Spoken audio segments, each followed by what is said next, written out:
మోసపూరిత వాగ్దానాలతో చంద్రబాబు గారు అధికారంలోకి వచ్చినారు. కూటమి వచ్చి ఈరోజు 1.5 year అవుతా ఉంది. మరి ప్రజలందరికీ కూడా తెలుసు, ముందు నుంచి కూడా తెలుసు చంద్రబాబు ఏ రకంగా మోసపూరిత వాగ్దానాలు చేస్తారు, అవి ఏ విధంగా చేయరని. కానీ ఈరోజు మరి అన్ని వర్గాల ప్రజలను మోసం చేసి అధికారంలోకి ఎక్కినారు చంద్రబాబు నాయుడు గారు. దాన్ని మనము ప్రతి ఇంటిలో ఆయన సూపర్ 6 పథకాల వల్ల ఏ రకంగా వాళ్ళు నష్టపోతున్నారు, వాళ్ళకి ఇంకా రావాల్సిన బాకీలు ఎన్ని ఉన్నాయని చెప్పని అవన్నీ మనం ప్రజలకు విశదీకరించడానికి ఈ ప్రోగ్రామ్ను డిజైన్ చేయడం జరిగింది. మన జగన్మోహన్ రెడ్డి అన్న గారి సూచన మేరకు మనం అందరం కూడా వార్డు వైజ్గా ప్రతి ఇంటికి కూడా ఈ కార్యక్రమాన్ని తీసుకొని పోవాల్సిన అవసరం ఉంది. మరి ఎలక్షన్స్ అంటే ఎమ్మెల్యే ఎలక్షన్ ఇంకా చాలా టైం ఉంది, కానీ అంతకన్నా ముందు మనకు మున్సిపల్ ఎలక్షన్స్ రాబోతున్నాయి. ఈ మున్సిపల్ ఎలక్షన్స్ లో ప్రతి వార్డులో కూడా మనము మన పార్టీని మరింత స్ట్రెంగ్తన్ చేసుకొని వార్డులలో మన బలాన్ని మనం మళ్ళీ నిరూపించుకోవాల్సిన అవసరం ఉంది. కాబట్టి అందరూ కూడా దీన్ని ప్రతి ఒక్కరూ తమ వ్యక్తిగత బాధ్యతగా భావించి ఈ పార్టీని మనం వార్డులలోకి తీసుకొని పోవాలని చెప్పని మీ అందరినీ నేను కోరుకుంటున్నాను.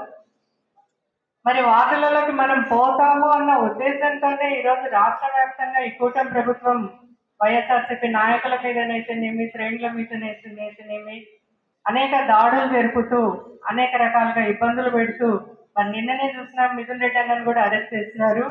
అక్కడ పెద్దవాళ్ళ దగ్గర నుంచి స్థానికంగా చిన్న నాయకుల వరకు కూడా ప్రతి ఒక్కరిని ఇబ్బంది పెడుతూ ఏ రకంగా మనల్ని ప్రజల్లోకి పోకుండా ఆఫ్ చేయాలా, వీళ్ళను భయభ్రాంతులకు గురి చేయాలా అని చెప్పని కూటమి ప్రభుత్వం పలు రకాలుగా మనల్ని ఇబ్బంది పెట్టాలని చూస్తూ ఉంది.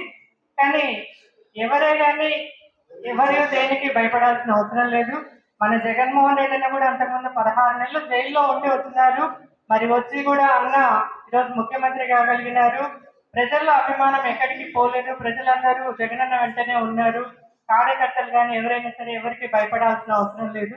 మరి ఈ సంస్కారం నిన్నటి వరకు చూసుకుంటే ఓన్లీ రాష్ట్రంలో కొన్ని నియోజకవర్గాల్లో అట్లా ఉంది. మన కర్నూలు వరకు ఇంకా ఈ సంస్కారం రాలేదులే, ఇట్లాంటిది పర్వాలేదు, మనం బాగానే ఉన్నామని చెప్పి అనుకున్నాం. కానీ నిన్న చూస్తే మన ఓల్డ్ టౌన్లోనే 10వ వార్డు కార్పొరేటర్ యూనిస్ అనే వాళ్ళ కార్యాలయాన్ని, పార్టీ కార్యాలయాన్ని ధ్వంసం చేసి అనేక రకాలుగా దాన్ని అంతా కూలగొట్టి అంత ధ్వంసం చేసి చిత్రంగా మళ్ళీ వాళ్ళ మీదనే వాళ్ళు దాడి చేసుకొని వాళ్ళ కేసు మా మీద హత్యా ప్రయత్నం చేసిందని చెప్పి వాళ్ళు కేసు పెట్టడం జరిగింది. దీనికి మరి పోలీసు అధికారులు కానీ వాళ్ళైనా ఎట్లా చేస్తున్నారు అనేది కూడా మనకు అర్థం కావడం. ఇటువంటి కల్చర్ మంచిది కాదు అని చెప్పి చెప్తున్నాం.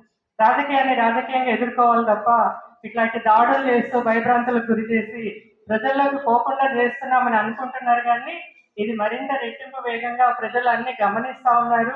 ఎవరు ఎటువంటి వాళ్ళు అనేది ప్రజలకు తెలుసు. జగనన్న పార్టీకి కానీ వ్యక్తిగతంగా కానీ ఎవరికి కానీ ఎటువంటి ఇబ్బందులు లేవు. ఏదైనా సరే ఎటువంటి ఇబ్బందులు ఎవరు వచ్చినా సరే ఇక్కడ లోకల్గా నాయకులు అందరూ సపోర్ట్గా ఉన్నారు. వైఎస్ఆర్సీపీ వాళ్ళకి ఎవరు భయపడాల్సిన అవసరం లేదు. అజ్ఞానంతో అహంకారంతో కొందరు మళ్ళా ఈరోజు వ్యాఖ్యానాలు చేస్తూ ఉన్నారు. మోహన్ రెడ్డి గారు పత్తికొండ నుంచి వచ్చినాడు అని చెప్పారు. మాది పత్తికొండ కాదు, ఆళ్ళగడ్డ రాజకీయం చూస్తున్నాము, ఆళ్ళగడ్డ ఫ్రాక్షన్ రాజకీయం చూస్తున్నాము. 50 ఏళ్ళ రాజకీయ చరిత్ర ఉన్నాయి మాకు. ఆళ్ళగడ్డ రాజకీయం చేసినాము, పత్తికొండ రాజకీయం చేసినాము, 12 ఏళ్ల నుంచి కర్నూలు రాజకీయం కూడా చేస్తూ ఉన్నాము.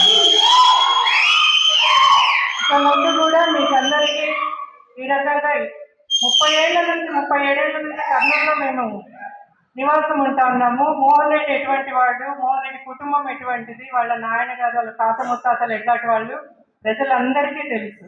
ఏ రకంగా ప్రజలకు అందుబాటులో ఉంటారు, సహాయ సహకారాలు అందిస్తారు.